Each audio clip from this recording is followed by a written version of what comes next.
And on the bullish front, you've been bullish on your big three: climate tech, space, and robotics. Still bullish there? Absolutely still bullish there. Yeah, I think climate tech is really picking up a lot of steam. We're seeing a lot of cool innovations there. The U.S. Department of Agriculture yesterday just announced $2.8 billion of funding into climate smart agriculture technology. So technologies that reduce methane emissions, improve soil quality, things like that. So that's on top of the $400 billion climate bill that the U.S. government just passed. It's on top of all the energy storage deployments we're seeing out in Europe. It's on top of all the hydrogen investment that we're seeing in America and in Europe and in Asia. So there's just a lot of legislative momentum for climate technology right now.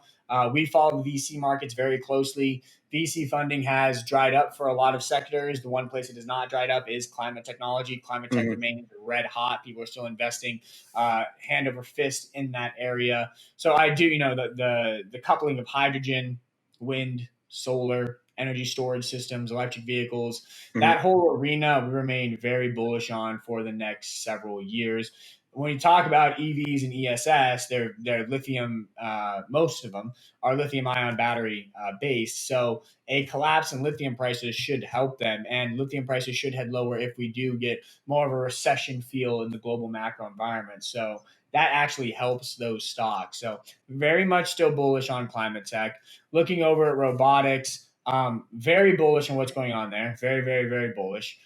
We're seeing a lot of deployments of robots in various fields. Most recently, we just saw a video from, what was the firm's name? I think I wrote it down somewhere. Maybe it was Advanced.Farms.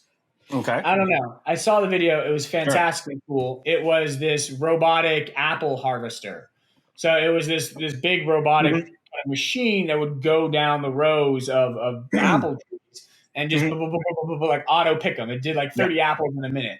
And so just boom, and then it would basically harvest the whole field super quickly.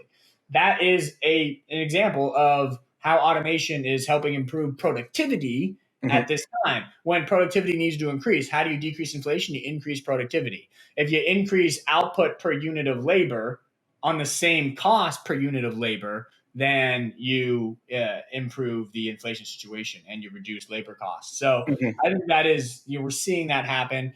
I came across this funny post on Twitter, which was, I don't know if it was serious or not, but there's some merit to it. And it talked about how a student, it's the student self-reported this, that he or she is using open AI to write their school papers, their essays. I've seen. Yeah, you've probably seen stuff like that. I've seen things like that. Yeah. AI is becoming much more prevalent in a lot of the things that I use. Yeah. Exactly. Yeah. And then, in our products, we use Dolly, the AI illustrator. We use that. So we're seeing AI being used in content creation, a lot of AI powered content creation. And a new report came out, I believe it was a few weeks ago, saying that 90% of all digital content, online content, the content you consume on your phone, on your computer, on your whatever it may be, on your TV, that is going to be produced by AI. 90% of that content is going to be produced by AI by 2026. So that's wild when you think about it, but it's also very believable when you think about how much we're already using AI to create content. Students writing their papers. I do use it for an AI illustrator. I'm sure you use it for a lot of things. So there is a lot of AI-driven content creation already happening. The fact that 90% of it will be AI-driven content creation by 2026, totally believable. And that's an example of robotics automation. So we remain very bullish on that trend. It feels like that's going to be a very, very important investment theme of the 2020s. And then third, we have space. Big news yesterday. Did you see the thing yesterday where NASA shot a rocket up into space and moved an asteroid off course? Size of a refrigerator hitting a asteroid the size of the pyramids. I mean, that's just crazy. I spend a lot of time on Twitter these days because I get some good insights there. But anyways, I saw this one Twitter post. It's like NASA just hit an asteroid, 14,000 miles away from Earth, and I can barely hit a golf ball that's sitting static on a tree. It's wildly impressive what they can do. But that is the two implications from that. One, wow on the technology front. Yes. That's how far the technology has come. Space technology that Mm-hmm. we can hit asteroids that far away, moving that fast, and actually alter their course with a refrigerator-sized rocket Yeah. hitting a pyramid-sized asteroid. Yep. Wow, the technology is just wow. Number two, that's a real value add application. I know a lot of people are like, an asteroid's never going to hit Earth, but it really is an existential crisis. Like, Yeah. yeah, the odds of it happening are super small, Mm-hmm. but if it does happen, we're all screwed. Yeah. So we need to have that technology. We Yes. need to have it. And that is just a microcosm of the kind of things you don't think about every day that we could do in space. Outer Mm-hmm. space solar energy generation is a totally entire way to solve the energy crisis today. I think that's a huge investment Mm-hmm. opportunity for early stage investors. I think this whole thing about creating an entirely new vertical of data in space, whether it's from Mm-hmm. asset tracking or weather monitoring or geopolitical event monitoring, like the war in Russia, the war Mm-hmm. in Ukraine. That is a whole new vertical of data can be created by sending satellites up into space to observe the Earth from outer space.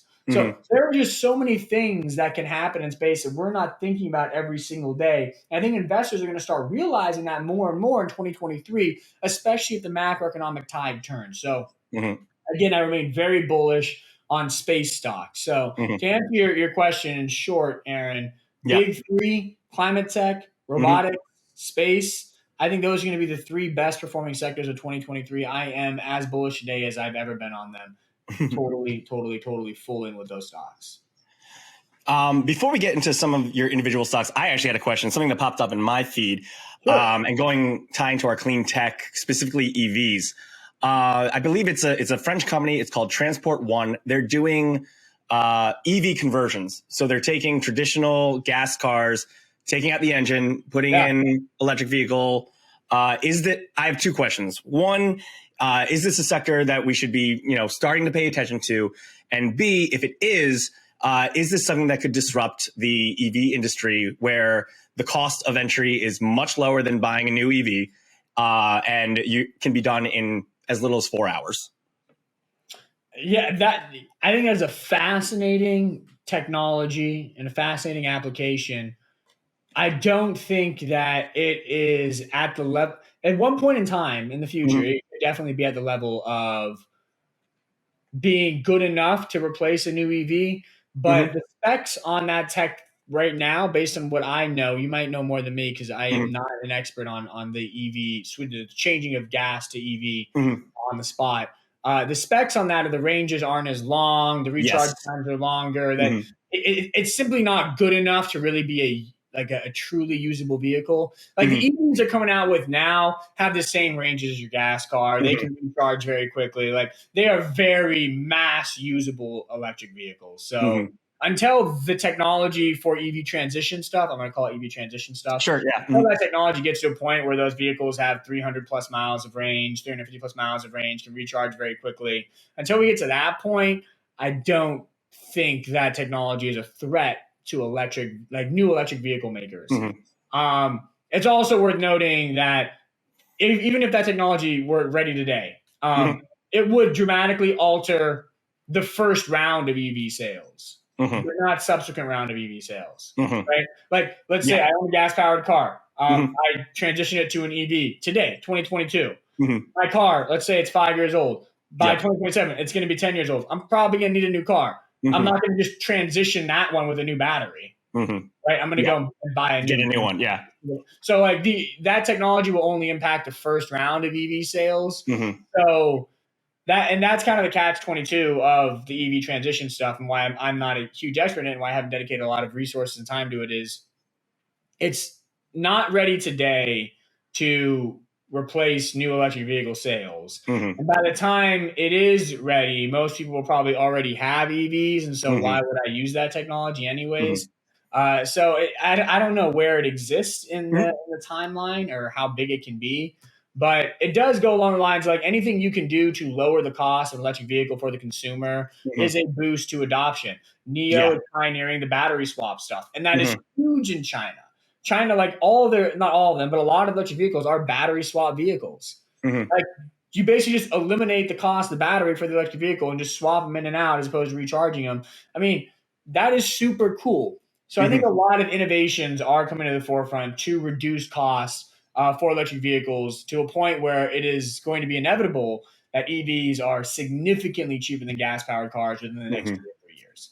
And when that happens, it's floodgates opening for EV adoption. Floodgates have already been opened, really. People Yeah. just love EVs, but I'm really excited about the cost decline curves there and what is Mhm. possible in terms of how cheap an EV can get by 2025. I really Mhm. think by 2025 we will have $15,000, $10,000 electric vehicles in the marketplace. Thanks for watching HGI Clips. For the full episode, head on over to our sister channel at Hypergrowth Investing by clicking the link in the description or listen to the podcast on any of your favorite streaming platforms. We make new episodes every Wednesday, so make sure to check it out and subscribe to never miss any of Luke's Hypergrowth insights.